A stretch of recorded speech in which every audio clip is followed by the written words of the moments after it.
Calcium phosphate অর্থাৎ Ca3PO4 whole twice. আমরা জানি যে ক্যালসিয়ামের পারমাণবিক গুরুত্ব হলো 40, এখানে 3টে ক্যালসিয়াম রয়েছে, তাই 40 × 3 দ্যাট ইকুয়াল টু 120। কিন্তু তোমরা দেখো যে এই কম্পাউন্ডের আরেকটি পার্ট হচ্ছে PO4 হোল টুয়াইস।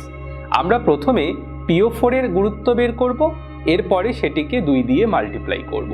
তোমরা জানো ফসফরাসের পারমাণবিক গুরুত্ব 31 আর অক্সিজেনের পারমাণবিক গুরুত্ব হলো 16। এখানে 4টি অক্সিজেন পরমাণু রয়েছে, তাই 4 × 16 দ্যাট ইকুয়াল টু 64।